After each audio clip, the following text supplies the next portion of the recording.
이번에 우리 구정 명절 우리 성도님들 잘 지내셨는지 모르겠습니다. 저는 이번에 명절을 보내면서 두 가지를 좀 많이 생각하게 되었습니다. 첫 번째는 쉼이라는 것이 인간에게는 너무나도 중요하구나라는 것을 깨닫게 되었습니다. 이번에 명절 때 참 휴식을 잘 가진 것 같습니다. 영적으로도 그렇고 또 육적으로도 그렇고 참 쉼이 있는 저에게는 아주 좋은 시간이었습니다. 그리고 두 번째 좀 생각한 것은 그럼에도 불구하고 영혼에게 있어서 중요한 게 교회 공동체와 또한 이 신앙의 리듬이 너무나도 중요하구나라는 것을 알게 되었습니다. 만약에 교회가 없다면, 공동체가 없다면, 또한 이런 신앙의 리듬들이 없다면 우리가 이 세상 가운데 정말 이 신앙을 지킬 수 있을까라는 생각이었습니다. 오늘 새벽에 아침에 나와서 이렇게 새벽 예배 드리고 기도하는 가운데 교회가 있다는 것이 얼마나 영적으로 안전장치인가, 하나님께서 왜 교회를 우리에게 주셨고 또한 신앙의 리듬을 주셨는가라는 것을 깊이 묵상하게 되었습니다. 이스라엘 백성들 가운데는 1년간의 리듬이라는 게 있습니다. 7일 동안 반복해서 오는 안식일이 있고 때에 맞다 오는 그들에게는 명절이 있습니다. 그리고 그 모든 일들 가운데 계속해서 이들은 그 삶 속에서 하나님께로 나아가고 금식을 선포하고 장막 가운데 거하면서 계속 반복되는 그런 신앙의 절기와 리듬들이 있는데, 하나님께서 이것을 이스라엘 백성들에게 주신 이유는 우리의 연약함 때문에 우리가 신앙을 지키기 위해서는 반드시 이런 반복적인 리듬이 필요하다라는 것을 알기 때문에 주셨다는 것을 우리는 깨닫게 됩니다. 이런 점에서 신약에 들어와 교회에서도 하나님은 리듬을 주십니다. 일주일이 어떻게 보면 반복됩니다. 새벽 예배가 있고 수요 예배가 있고 금요 예배가 있고 그리고 또 주일 예배가 있고 또 지나가면 또 새벽 예배, 이렇게 반복되는 그런 신앙적인 리듬과 예배 생활, 그리고 그런 절기들이 있습니다. 이것들이 어떻게 보면 율법주의로 흘러면 좋지는 않지만 그럼에도 불구하고 우리를 붙잡아주는, 우리를 이렇게 이탈하지 못하도록 이렇게 안전장치를 해주는 그런 효과가 있다라는 것을 저는 많이 깨닫게 되었습니다. 그런 점에서 교회가 있다는 것, 특별히 이 해외 생활할 때 하나님께서 우리 가운데 공동체를 주시며 예배를 주시며 때에 따라 모일 수 있고 찬양하고 기도하고 예배를 통해서 회복될 수 있도록 해주신 것이 얼마나 감사한지 모르겠습니다. 여러분, 이런 점에서 신앙생활이라는 것을 어떻게 생각하십니까? 저는 신앙생활 역시 이 사회의 각 분야에서 존재하고 있는 장인들의 인생과 비슷하다라고 생각합니다. 각 분야의 장인들은 한 가지의 뜻을 가지고 자신의 모든 것들을 집중해서 자신의 전 인생을 바치면서 그 분야에 헌신한 자들을 말합니다. 그리고 많은 고난과 어려움이 있음에도 불구하고 그 외길을 걸어간 자들, 그리고 끝내 그 가운데 결과물을 내고 또한 좋은 작품들을 낸 사람들에 대해서 장인들이다라고 칭찬해주고 응원해주고 있습니다. 그런데 말이야 쉽지 장인들이 걸어오는 인생을 보면 경제적으로 어려울 때도 많고 또한 사람들로부터 그 부분이 사실은 인정을 못 받을 때도 많이 있습니다. 그렇기 때문에 장인이 되려면 적어도 다른 사람들의 말에 휘둘리지 않고 내가 가지고 있는 소신에 따라 마음의 담대함을 가지고 끝까지 그 길을 내가 꾸준하게 걸어가겠다라는 다짐과 충성과 헌신이 필요합니다.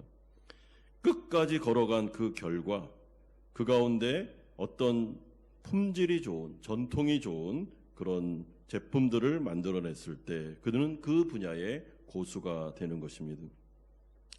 이런 점에서 저는 신앙생활 역시 반짝거리는 그 재능이나 특성에 따라 움직이는 것이 아니고 장인 정신이 필요하다라고 저는 생각합니다.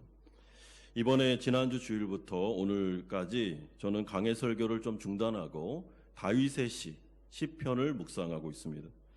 여러분, 다윗의 시를 보시면 특징이 여러 가지가 나오는데 이번에 제 눈에 확 들어온 부분 중에 두 가지가 있습니다. 하나는 다윗의 인생 가운데 고난이 참 많았구나라는 것을 이미 알고 있었지만 더 눈여겨보게 되었습니다. 정말 이 사람의 인생이 왜 이렇게까지 고난이 많을까? 왜 이렇게 어려움이 많았을까? 그래서 그의 시를 보면 고난이라는 주제가 빠지는 적이 없습니다. 모든 문제, 모든 상황 속에 고난의 문제가 다 들어가 있습니다. 그리고 두 번째는 이 사람이 말씀에 대하여 정통할 뿐만 아니라 기도의 부분에 있어서도 제가 아까 말씀드린 대로 장인과 같은 이 분야에 있어서는 고수 중에 고수구나라는 것을 제가 깨닫게 되었습니다. 여러분, 이 시편, 특별히 다윗의 시를 보시면 모든 것들이 다 기도로 되어 있습니다. 근데 이 기도가 절절히 말씀을 가지고 인용하고 말씀을 적용했던 기도였으며, 또한 이 기도 가운데 그는 기도 응답을 체험하고 있었고 그 체험된 살아있는 말씀을 기록하고 있다라는 것을 알게 되었습니다. 이런 점에서 우리의 인생 역시 여러분 고난을 뺄 수가 없습니다. 고난이 없는 성도의 인생 죽을 때까지 없습니다. 늘 고난과 역경은 우리 가운데 있을 수밖에 없습니다. 그러면 이 고난과 역경 속에서 성도들이 어떻게 하면 신앙을 지키면서 끝까지 하나님의 나라 가는 그날까지 이 길을 인내하며 걸어갈 수 있을까? 그 비결이 바로 말씀을 붙잡고 기도하고 기도의 전문가가 되며 기도의 장인이 되어서 그 기도 체험을 통해서 하나님으로 받는 은혜와 확신을 가지고 살아가는 것. 여러분, 이것밖에는 방법이 없구나라는 것을 알게 됩니다. 그러므로 다윗은 기도를 통해서 하나님을 만났습니다. 그는 수많은 어려움 가운데 항상 기도의 자리로 들어갔습니다. 그의 기도는 삶이었고 생명이었고 모든 것이었습니다. 그냥 호흡이었습니다. 다윗에게 있어서는 기도를 해라, 하지 마라 이렇게 말할 필요가 없었습니다. 그는 삶 자체가 기도였기 때문에, 왜냐하면 기도하지 않으면 살아갈 수 없다는 것을 그가 알았기 때문에 하나님의 도우심을 구하며 늘 언제나 기도의 자리로 들어갔는데, 그렇기 때문에 많은 기도 체험이 다윗에게 있었구나라는 것을 깨닫게 됩니다. 오늘 우리가 살펴볼 이 시편 31편의 말씀도 고난 중에 하나님께 나아가 기도함으로 그 가운데 기도 응답을 받고 체험을 받아 인생 속에서 하나님을 높이고 하나님 앞에 영광 돌리는 시, 그것이 바로 오늘 이 시편 31편임을 우리는 깨닫게 됩니다. 첫 번째로 우리가 살펴볼 주제는 다윗이 당하고 있는 고난의 문제가 무엇인가 9절에서 13절까지 나타나고 있습니다. 여러분, 이 다윗이 당하는 이 고난을 우리가 정의 내릴 필요가 있는데, 오늘 본문에는 여러 특징들이 있지만 시인의 극심한 고통과 어려움의 문제가 구체적으로 무엇인가라는 이 고난의 구체적인 내용이 나오고 있지를 않습니다. 딱히 시인이 죄를 지어 징계를 받았다라는 증거도 없습니다. 그냥 일상생활 속에 삶을 살아가는 가운데 다윗이 당면한 수많은 고난 속에, 역경 속에 다윗이 이 시를 쓰고 있는 것입니다. 그러므로 우리가 성경을 통해서 깨달을 수 있는 것은 성도들이 이 세상을 살아가실 때 믿음을 잘 지키고 살아감에도 불구하고 세상의 죄와 악의 구조로 인해서 겪는 여러 가지 경제적인 어려움이나 악한 자들로부터 인한 시달림 등과 같은 고난의 문제가 늘 있을 수 있다라는 것을 여러분 생각하셔야 됩니다. 성도들의 인생은 그러므로 고난의 연속임을 우리는 깨달을 필요가 있는 것입니다. 성도들이 고난을 당할 때 여러분 주위에서 바라보면서 분명히 이 사람 무슨 죄 때문에 하나님의 징계를 받는 거야, 심판을 받는 거야, 여러분 그렇게 보시면 안 됩니다. 그런 경우도 있지만 그렇지 않은 경우가 대부분입니다.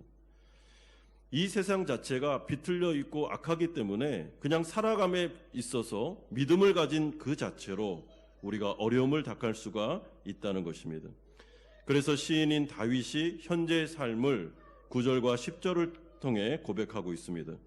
여호와여, 내가 고통 중에 있사오니 내게 은혜를 베푸소서. 내가 근심 때문에 눈과 영혼과 몸이 쇠하였나이다. 내 일생을 슬픔으로 보내며 나의 연세를 탄식으로 보내며 내 기력이 나의 죄악 때문에 약하여지며 나의 뼈가 쇠하도소이다. 나의 죄악 때문에 내 뼈가 약해졌다라는 것은 특정한 죄를 졌기 때문에 이렇다는 뜻이 아니고, 구약에 있는 성도들은 늘 하나님 앞에 나아가 기도할 때 회개를 전제로 해서 기도하는, 그러니까 어떻게 보면은 늘 쓰는 표현입니다. 그러니까 특정한 죄를 져서 저는 이렇게 힘듭니다라는 표현이 아니고 이 고난의 문제를 두고 하나님께 나아가 호소하는 장면을 우리는 보게 됩니다. 마음에 근심이 있기 때문에 육체적인 고통까지 그는 겪고 있었습니다. 여러분, 우리의 영혼과 우리의 마음과 우리의 육신은 하나 일체로 되어 있습니다. 그래서 성도들이 마음의 고통을 느끼면 몸이 아픕니다. 몸이 아픈 것은 너무나도 당연하죠. 요즘에 현대인들이 마음의 아픔을 통해서 고혈압이나 아니면 그 외에도 많은 어려움들을 겪고 있는데 마음과 육신이 연결되어 있기 때문입니다. 그러므로 다윗이 지금 이야기하는 극심한 심적인 심란함과 고뇌, 그로 인하여 눈과 영혼의 몸이 쇠하였다라는 것은 그가 기력이 빠지고 있으며 나의 뼈가 쇠하여 어려움을 겪고 있습니다라는 것을 하나님께 호소하는 내용입니다. 여러분, 무엇 때문에 그렇습니까? 인생의 고난과 삶의 무게 때문에, 또한 사람들의 비난 때문에 그렇다라고 말하고 있습니다. 여러분, 시인의 고통을 가중시키는 요인이 오늘 본문에 나오는데 그는 주위 사람들로부터 들려오는 조롱과 비난의 말이었습니다. 사회로부터 불필요한 존재로 취급당하는 어려움이 그에게 또한 있었습니다. 11절에 보면 내가 모든 대적들 때문에 욕을 당하고 내 이웃에게는 심히 당하니 내 친구가 놀라고 길에서 보는 자가 나를 피하였나이다. 내가 잊어버린 바 됨이 죽은 자를 마음에 두지 아니함 같고 깨진 그릇과 같으니이다. 여러분, 여기서 깨진 그릇과 같다라는 것은 사회로부터 불필요한 존재 취급을 받는 존귀한 대접을 받지 못하는 것을 의미합니다. 그러니까 고난도 어려운데 주위 사람들로부터 비난도 당하고 사회적으로 존귀한 취급을 받지 못하는 것이 너무나도 다윗의 마음을 아프게 하고 있었습니다. 여러분, 성도들이 고난 중에 있을 때 경제적으로 어려움을 당하는 것도 어렵지만 사실은 주위에 있는 사람들의 안 좋은 시선들, 때로는 노골적인 비난들, 그리고 우리를 향해서 존귀 여겨주는 게 아니라 오히려 하찮게 여기고 깨진 그릇처럼 그런 취급을 우리가 당할 때, 여러분, 그 존귀함을 막 공격을 받을 때 성도들은 굉장히 어려움을 겪게 되는 것이고, 이것이 바로 이중적인 어려움입니다. 그러므로 13절과 같이도 고백하는데 내가 무리의 비방을 들었으므로 사방이 두려움으로 감싸였나이다. 그들이 나를 치려고 함께 의논할 때에 내 생명을 빼앗기로 꾀하였나이다. 여러분, 우리가 참 안타까운 현실이 무엇입니까? 이 다윗의 시대 때 이스라엘 백성들은 하나님 나라 백성 아닙니까? 하나님의 공동체 아니겠습니까? 그렇기 때문에 이스라엘 백성은 지금으로 말하면 교회 공동체와 같은 곳입니다.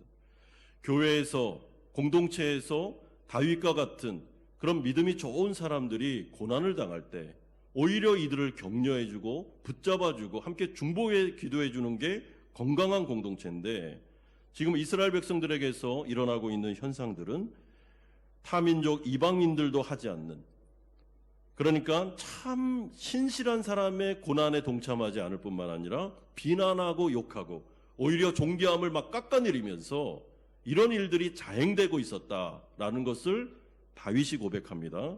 이것이 얼마나 마음이 아프고 정말 마음이 힘든 문제인지 모르겠습니다. 여러분, 예전에 우리가 욥기서 매일 성경을 통해서 욥기서를 했는데 욥에게 있어서 제일 어려운 문제는, 고난의 문제도 엄청 어려웠지만 그 세 명의 친구들, 그 옆에서 계속하는 말이 인과응보, 너는 죄 때문에 이 어려움을 당한다.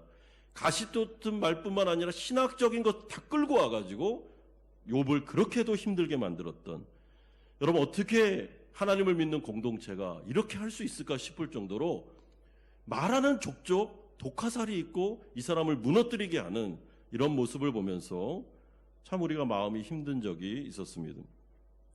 여러분, 이건 결코 건강한 공동체가 아닙니다. 건강한 공동체는 그 사람이 죄로 인해 징계를 받든 아니면 믿음의 고난을 받든 아니면 훈련 과정이기 때문에 하나님 앞에서 어려운 테스트를 받든 상관없습니다. 건강한 공동체는 무조건 그 사람을 위해줘야 되고 그 사람을 붙잡아줘야 되고 말 한마디라도 따뜻하게 해주며 우는 사람과 함께 울어주는, 그게 바로 건강한 공동체다라는 것을 기억하셔야 됩니다. 어떤 사람들은 자신이 신앙이 좋다라고 떠벌리면서 다른 성도들의 아픔과 어려움에 대해서 구구절절 이유를 다 찾아내가지고 이렇게 해서 당신은 징계받는 거니까 회개하라고 이런 식으로 자꾸 얘기하는데, 여러분, 우린 절대로 심판자의 위치에 있으면 안 됩니다. 우린 판단자의 위치에 있을 자격이 없습니다.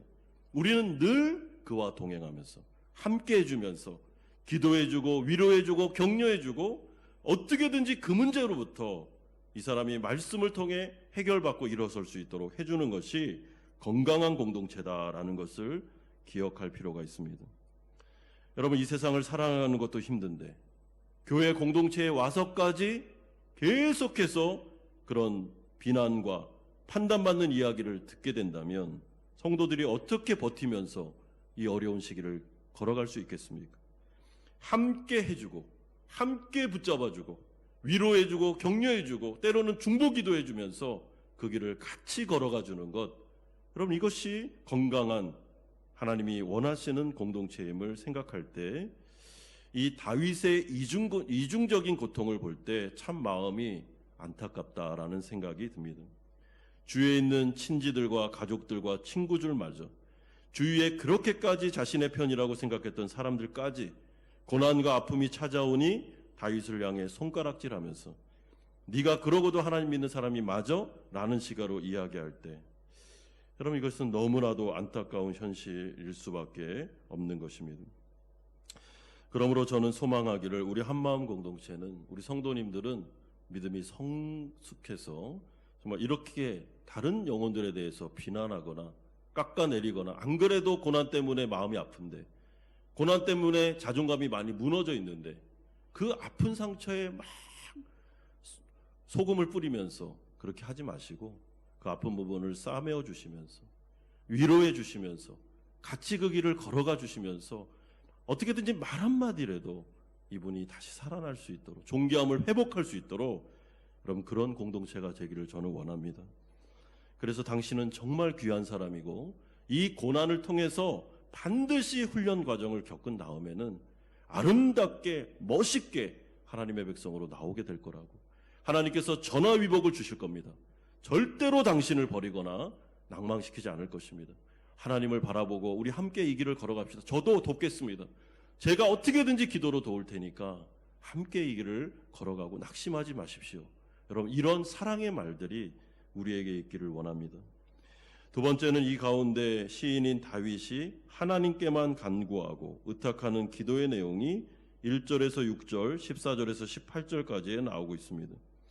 사람들은 다윗을 도와줄 만한 사람들이 없었습니다. 그래서 다윗이 어떻게 합니까? 이제 하나님께만 나아가 기도하기 시작합니다. 여러분, 이게 좋은 게 아닙니다. 저는 하나님만을 바라보겠습니다. 좋은 신앙입니다. 근데 더 좋은 것은 공동체가 함께 기도해주면 얼마나 좋겠습니까? 도와줄 사람이 없으니, 기도 부탁할 사람이 없으니 다윗이 뭐라 그럽니까? 혼자 하나님께로 홀로 나아가 외롭게 하나님께 기도하는 것이죠. 다행스러운 것은 하나님은 다윗의 편이었고 하나님은 다윗의 기도를 기뻐하셨습니다. 1절에 보시면 여호와여 내가 주께 피하오니 라고 말하는데, 내가 주님께 피합니다라는 이 고백은 다윗이 하나님을 2절에서 4절과 같이 견고한 바위와 구원하는 산성과 인도자와 지도자로, 그러니까 가장 안전한 피난처요 능력 있는 구원자로 확신하고 있다라는 것을 말해줍니다. 그러므로 시인인 다윗은 하나님을 향해 서슴없이 자신의 모든 것, 어려운 현실적인 상황이나 고난을 하나님 앞에 나아가 의탁하고 있습니다. 5절에 보면 내가 나의 영을 주의 손에 부탁합니다. 14절에도 그리하여도 나는 주께 의지하고 말하기를, 15절에도 나의 앞날이 주의 손에 있사오니 라고 말합니다. 여기서 나의 앞날이라는 것은 나의 생사화복, 나의 미래, 나의 전부를 말합니다. 그러니까 다윗이 하나님께 나아가 첫 번째로 한 기도는, 하나님, 제가 저의 모든 생사화복을 주님 손에 이양하겠습니다, 의탁하겠습니다 라는 믿음의 고백이었습니다. 왜냐하면 자기가 붙잡고 있다 한들 이 문제를 해결할 수 없습니다. 그리고 사람들의 도움이 한계가 있다는 것도 알고 있습니다.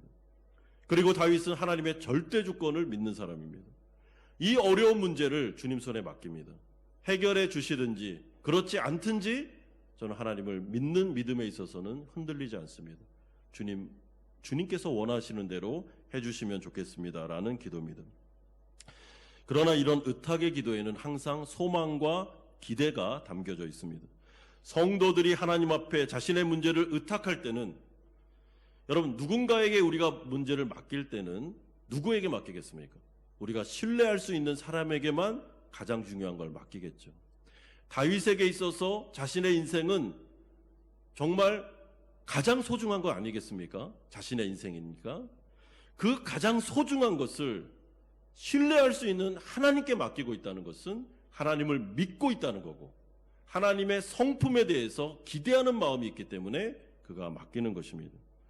이 자리에 앉아 계신 우리 성도님들 가운데 여러분들에게 있어서 가장 소중한 것이 무엇입니까? 여러분, 자녀들 아니겠습니까? 우리가 어디를 갈 때, 자녀들을 누군가에게 의탁을 할 때 아무에게나 여러분 맡기겠습니까? 진짜 신뢰할 만한 사람, 그리고 내 자녀를 정말 며칠 동안 아껴주고 잘 먹여주고 때에 따라 씻겨주고 정말 부모처럼 대해줄 수 있는 그런 사람에게 우리 자녀를 맡기고 어디를 가겠죠. 물론 맡기고 가면 안 됩니다. 같이 데려가야죠. 여러분, 마찬가지입니다. 지금 다윗이 자신의 인생을 맡기는 이유는 하나님을 신뢰하기 때문입니다. 하나님의 성품을 그가 믿고 있기 때문이죠. 하나님은 나를 부끄럽게 하지 않을 거야. 내가 내 인생을 맡길 때 하나님은 나를 반드시 나의 존귀함을 회복해 줄 거야. 나의 명예를 하나님께서는 회복시켜 주실 거야 라는 믿음과 소망을 가지고 그가 자신의 인생을 의탁하고 있습니다. 그러므로 1절 하반절 이렇게 간구합니다. 나를 영원히 부끄럽게 하지 마시고 주의 공의로 나를 건지소서. 여러분, 이것은 두 가지의 간구입니다. 하나는 하나님 나라 백성으로 나의 명예를 회복시켜 달라는 기도와, 두 번째는 의로우신 하나님의 성품대로 하나님만을 의지하는 백성을 저를 구원해 달라는 간구의 내용입니다. 여러분, 성도들이 하나님 앞에 기도할 때 하나님, 저의 명예를 회복시켜 주십시오 라는 기도를 할 수 있을까요? 할 수 있습니다.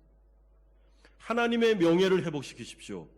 놀라운 기도죠. 아주 좋은 기도입니다. 근데 하나님의 거룩한 백성으로서의 저의 명예도 하나님 회복시켜 달라는 기도를 우리는 담대히 할 수 있습니다. 여러분, 고난이 오면 명예가 많이 실추됩니다. 그리고 주위에서 사람들이 막 욕합니다. 하나님 나라 백성 이게 뭐야? 왜 이렇게 네 인생은 어려워? 하나님 믿으니까 더 안 되네. 이런 식으로 명예를 깎아내릴 때가 많이 있습니다. 그래서 고난이 길어지고 고난이 연거푸 올 때 성도들의 마음속에 자존감이 막 무너질 때가 한두 번이 아닙니다. 나 혼자 이 가정 안에서 나 혼자 믿고 있는데, 내 친지나 모든 사람들이 하나님 믿는 사람이 한 명도 없는데, 예수 믿고 나면 더 잘 돼야 되는데 예수 믿고 나서 더 고난의 길을 겪을 때 자존감이 무너지고, 예수 믿었는데 왜 이렇게 되나, 나도 힘든데, 옆에서 막 비난까지 할 때 나의 존귀함이 무너지게 되는 것이죠.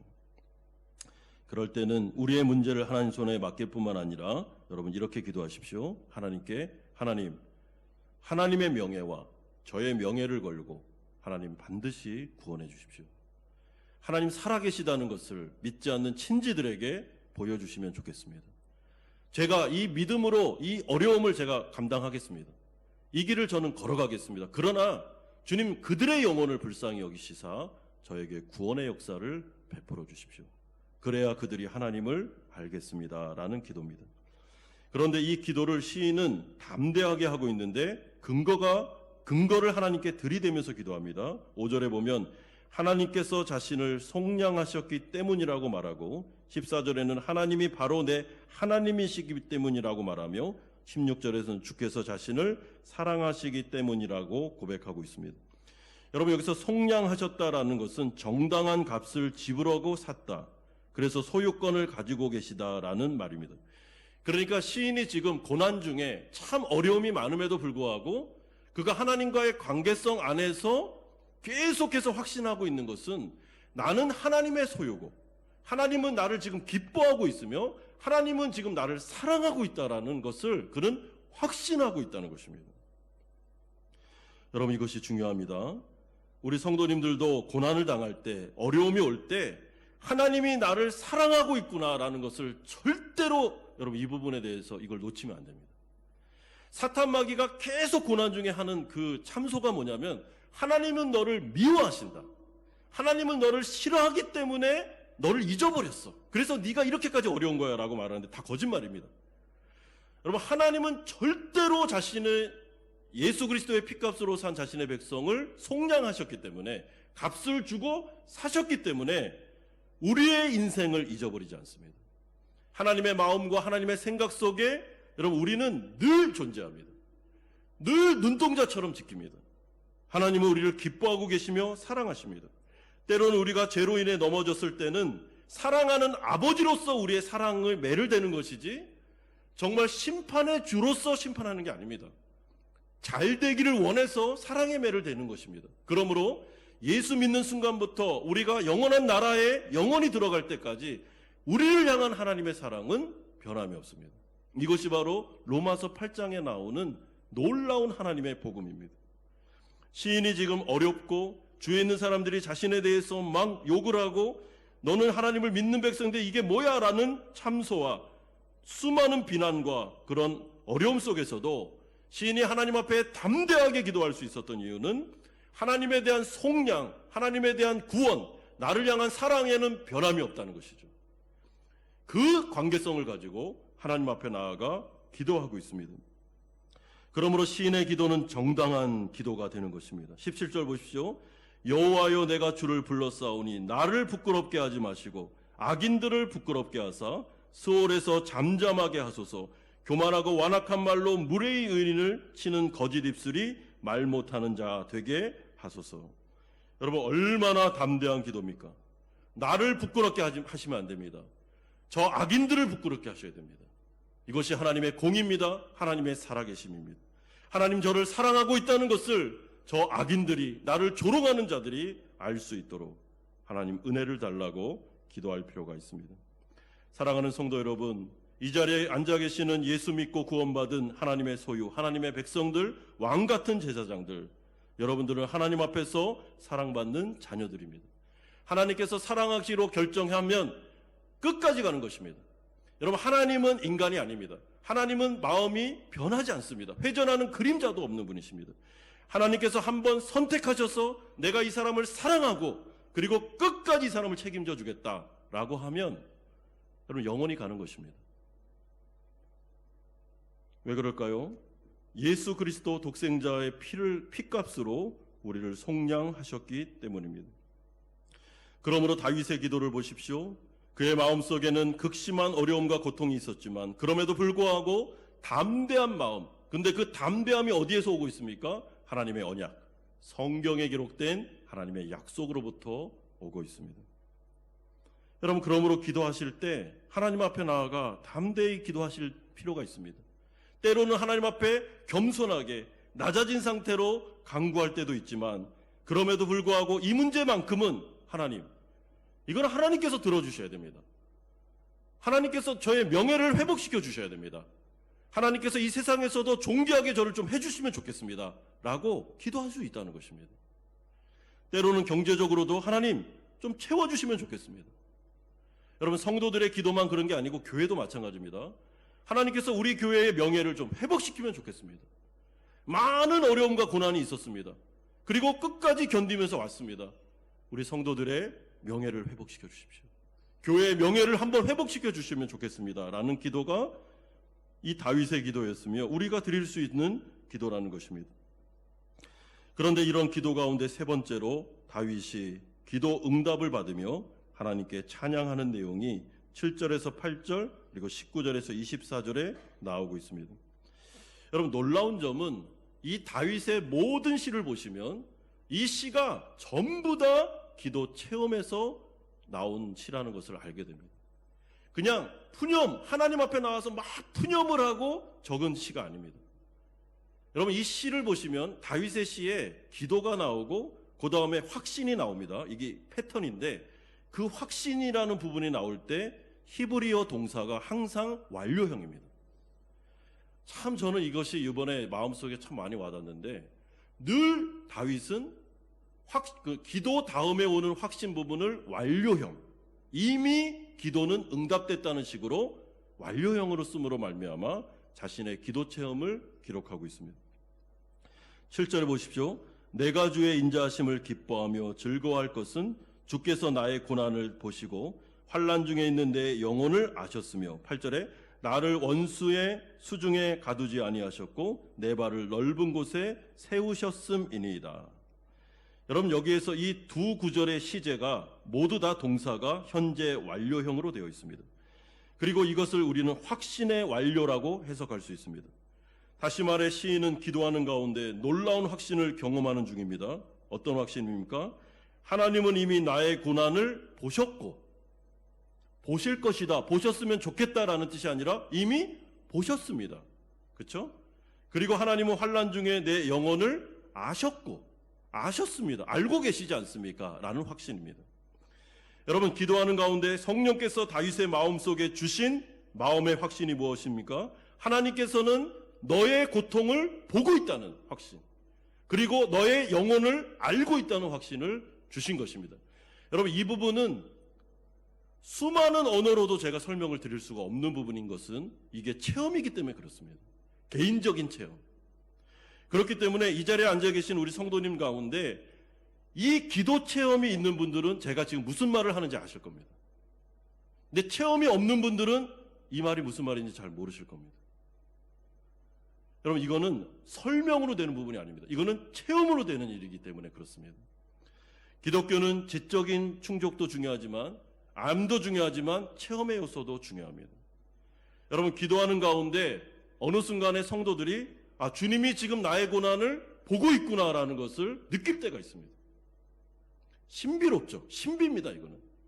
그리고 하나님께서 지금 내 영혼이 쇠약하고 있고 내가 너무나도 마음에 고통이 있으며 이 문제 가운데 내 명예가 다시 회복되기를 간절히 바라고 있다는 것을 주님이 알고 있구나 라는 것을 느낄 때가 있다는 거예요. 지금 다윗은 첫 번째 확신으로 들어가는데 그것은 하나님이 나의 고난을 다 알고 있다는 확신이었습니다. 사랑하는 성도 여러분, 여러분의 인생의 고난을, 여러분의 인생의 모든 기도 제목을 하나님 다 알고 있습니다. 하나님 다 압니다. 하나님이 모르는 것 없습니다. 다 압니다. 근데 우리의 답답함이 그거죠. 왜 아는데 개입하지 않습니까? 이거 아니겠습니까? 여러분, 하나님의 때가 있습니다. 왜냐하면 하나님은 절대 주권자시기 때문에 우리가 하나님을 이래라 저래라 할 수 없습니다. 그분은 우리의 뜻대로 움직이는 분이 아닙니다. 하나님의 시간대에 하나님의 뜻대로 선하게 움직이시는 분이시죠.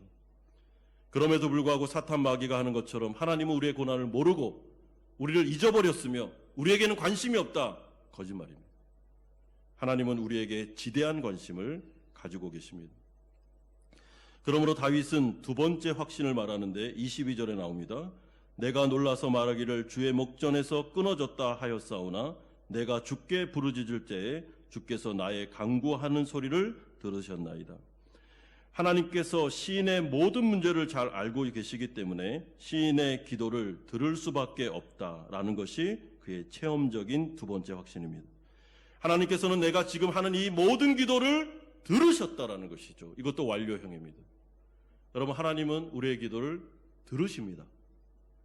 하나님께서 못 들으셨다가 다시 우리에게 미안하다, 내가 지금 잠깐 딴 생각하느라고 너의 기도를 못 들었다, 다시 해달래, 이런 말 없습니다. 주님은 다 듣습니다. 때로는 우리가 기도할 때, 여러분 그런 경험이 있으십니까? 기도가 안 나올 때가 있죠. 기도가 항상 이렇게 막 잘 나오십니까? 저는 안 그렇더라고요. 기도가 안 나올 때가 있습니다. 그래서 때로는 주여만을 외칠 때가 있어요. 아버지, 주여.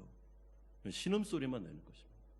뭘 기도해야 될지도 잘 모르고 이 문제가 어떻게 돌아가는지도 모르고 견딜 힘도 없고 때로는 너무 지치고 너무 마음이 복잡하고 머리가 복잡하고 하나님 앞에 나왔는데 수많은 잡념들이 막 들 때가 있습니다.